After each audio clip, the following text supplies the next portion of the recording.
Hi everyone, welcome to a brand new video. This is a new series of mine. I've entitled it How I Do, and today we're going to be looking at how I do a Sontaran from the Flux series, so the Flux Sontaran. This will be using the Flux Sontaran armor kit, which I've either had or have available in my Etsy store under NDW Design, also on Instagram. And this kit was designed by Danielle Ricatti, a friend of mine who now creates items for my store for upgrading action figures. So this is a Sontaran from the B&M set with Harry Sullivan and Lynx. This is Dyer. He has had his communicator removed. He has also had his elbow pads cut away, and I've cut the little extended parts of the, there we go, the little peg. I've cut those off, and because he had 5 fingers, I removed the hand, and I've replaced it with a 3-fingered clawed Fomassi hand, which is from an upcoming kit as well, and you can see that in the background here. So it's not going to be entirely accurate. It's going to be a little bit, there's going to be a bit of artistic licensing here.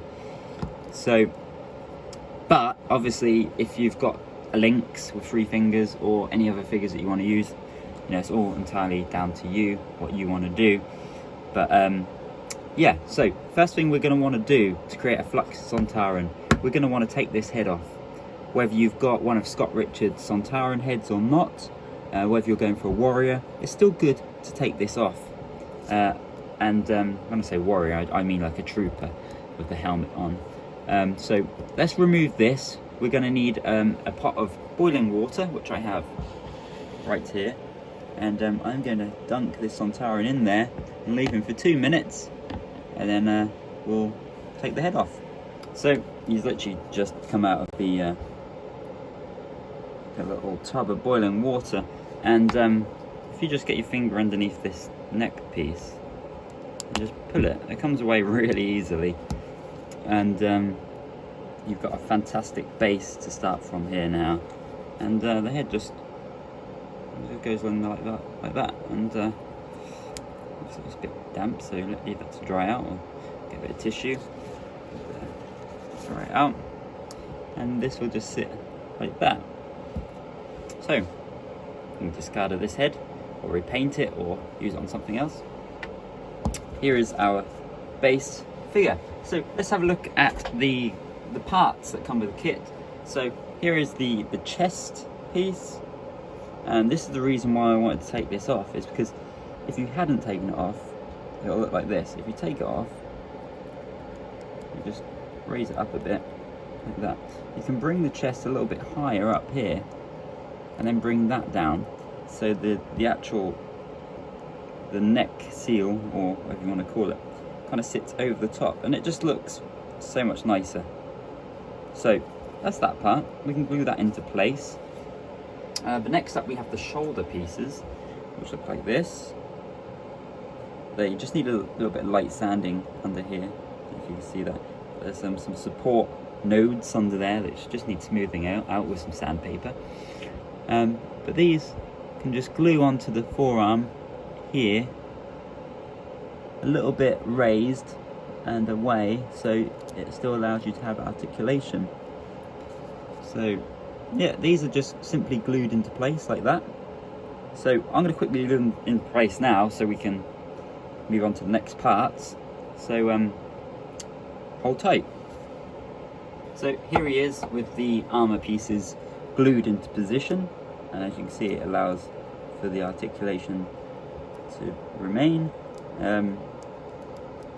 Obviously this is a tried and tested method, as I've made one of these customs before recording this video, so this did work. But if you want to do it a different way, feel free. So if I turn this around, not forgetting we need to now place this piece of armor right here, and it's a really nice fit. So it just needs to be glued, just a little bit of glue on there, and you're away with that one. So I'll glue that on in a second. But other than that, the only other piece we have is the front of the belt, which can go there. I think there looks good. And again, that just glues, put a bit of glue on the inside of the tab under there, and glue that to cover the little hole here. That's how I judge the height, but I go for that. And there is the basis of the kit in place. Obviously there is some pieces of armour missing. So there's a piece that goes here, a long slab, and I think there's a couple of thigh pieces, and obviously the back of the belt. But we haven't included them for the simple reason that I personally think it's nice for customizers to put their own touch on their figures. So if we did a kit where it consisted of everything made by someone else, I just feel like it takes a bit away from the finished custom.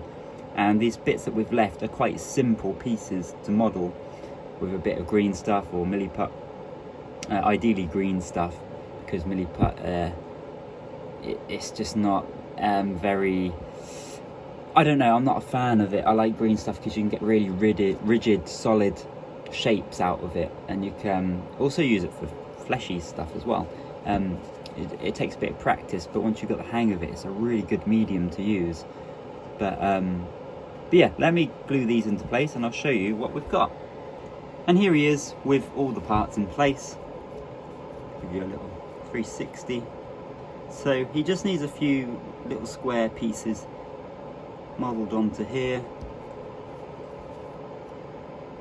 He needs the thigh piece. I don't know if there's one piece here or two pieces. I can't remember, so I don't have an image right here. But I know there's some like long rectangular bits of armour on here. I think there's a little hand guard. So not a lot of work once you've fitted the kit. And as you can see, this hasn't taken me long at all. I'd say you can do this in about 10 minutes if you're really going for it. And if you haven't got a helmet, which I haven't, don't forget, you even if you've got a helmet, you could still have one of these, but this one's a bit large. But you've got the head by Scott Richards. This is the one that I printed a bit too big, but as you can see, it's a good option if you haven't got a helmet.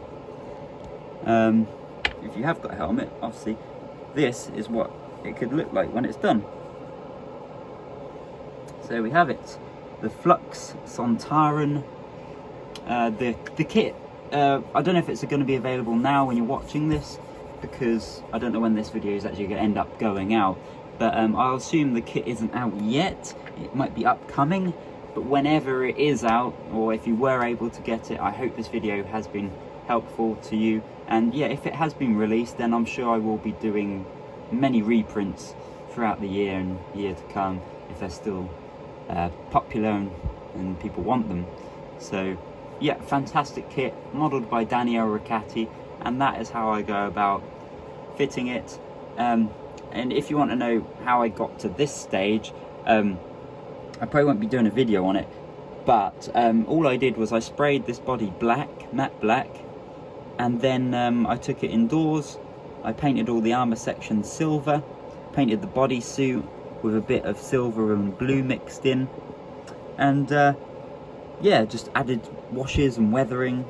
It's quite a fun one to do. But I hope this video is helpful. I'm going to now get on and record the next video, and yeah, tune in next time, I guess. Thanks for watching.